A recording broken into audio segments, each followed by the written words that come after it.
El tronco encefálico. En el tronco encefálico se producen procesos más complejos que en la médula espinal. Responden a estímulos exteriores y regulan la alimentación, la sed, la temperatura corporal, el sueño, la vigilia, entre otros muchos. El tronco encefálico se subdivide en tres partes: en el diencéfalo, en el cerebro medio y en el cerebro posterior. El diencéfalo, que está formado a su vez por tres estructuras: el tálamo, donde se transmite la información inicialmente. En el epitálamo encontramos la glándula pineal, que al parecer regula el ritmo circadiano. En el hipotálamo, que participa en casi todos los aspectos de la conducta. En el cerebro medio o mesencéfalo tiene dos subdivisiones: el techo y el tegmento. En el techo tiene núcleos biliares simétricos y tiene colículos superiores y colículos inferiores que intervienen en la conducta de orientación. El tegmento contiene algunos de los nervios craneanos, núcleos motores.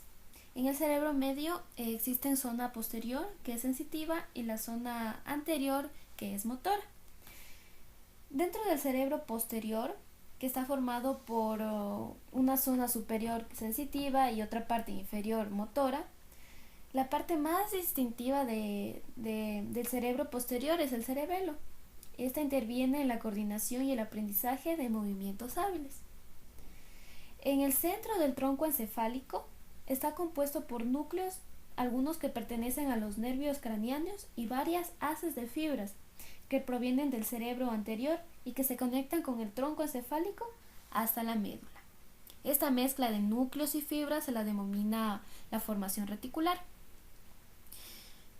Entrando a los nervios craneales, existen 12 pares de nervios craneales, cada uno con una conducta y función específica.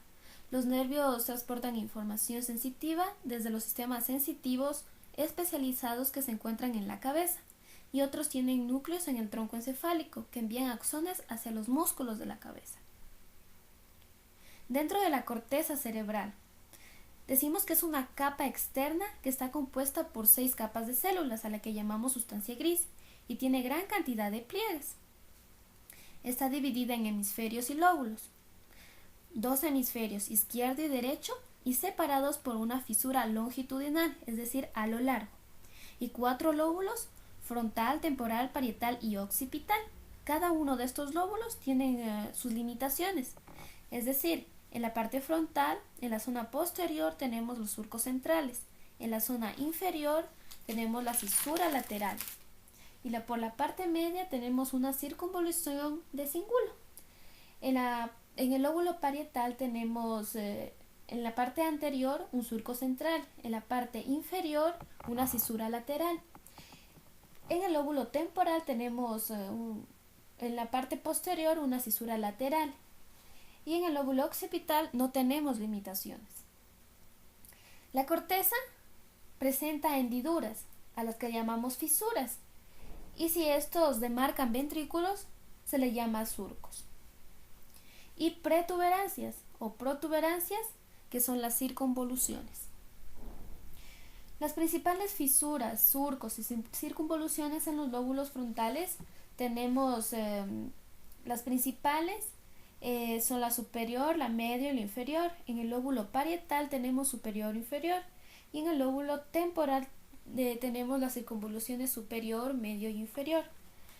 La corteza la podemos o la podemos organizar según las aferencias y eferencias, y los recorridos de los axones de los sistemas sensitivos hacia el cerebro y sistemas motores, es decir, que se organiza según el recorrido de los axones desde los sistemas sensitivos hasta llegar al cerebro y luego al sistema motor.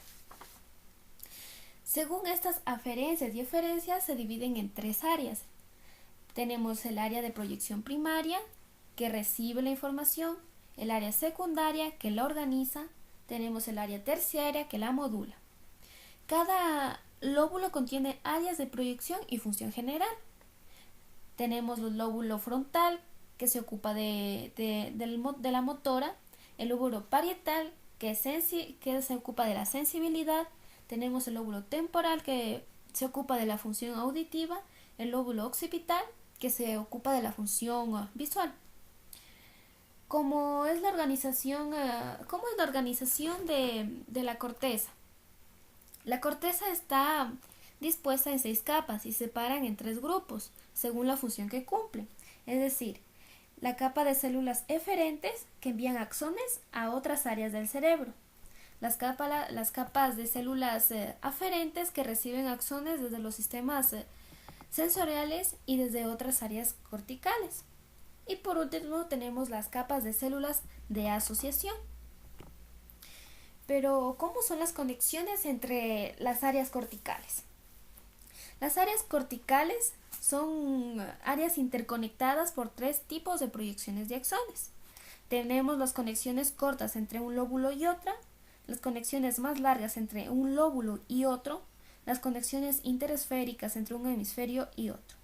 Dentro de la corteza también se realizan conexiones entre las mismas, es decir, entre las mismas conexiones hay varias más conexiones. Las diferentes conexiones entre regiones de la corteza tienen un importante valor funcional. El daño de alguna conexión da un resultado de algún trastorno, es decir, que no podemos dañar una parte del área de la corteza porque vamos a sufrir un daño o un trastorno. El lóbulo límbico y los ganglios basales. 2 estructuras principales en el cerebro anterior muy importantes. El sistema límbico y los ganglios basales. El lóbulo límbico tiene varias estructuras interrelacionadas. El hipocampo, el septum y el circunvolución singular. Es el cerebro emocional, mientras que los ganglios basales se localizan principalmente debajo de las regiones anteriores de la neocorteza. Se compone por el globo pálido, el núcleo caudado y la amígdala. Estas estructuras forman un circuito que se relaciona con la corteza. Y los ganglios basales tienen funciones como cambios de postura, es decir, funciones motoras, y el aprendizaje de conductas asociadas a estímulos y respuestas. En la organización cerebral existe un entrecruzamiento entre fibras sensitivas y motoras. El cerebro recibe irrigación sanguínea desde 2 arterias carótidas internas y 2 arterias vertebrales. En la imagen se muestra la distribución dentro de los hemisferios. Y por último, este gráfico se muestra cómo está protegido el cerebro frente a las lesiones e infecciones. Aquí dice que el cerebro está protegido por el cráneo y por membranas gruesas, la dura madre, la aracnoides y la pía madre. El espacio surcodiano entre las membranas aracnoide y la pía madre contiene un líquido cefalorraquídeo.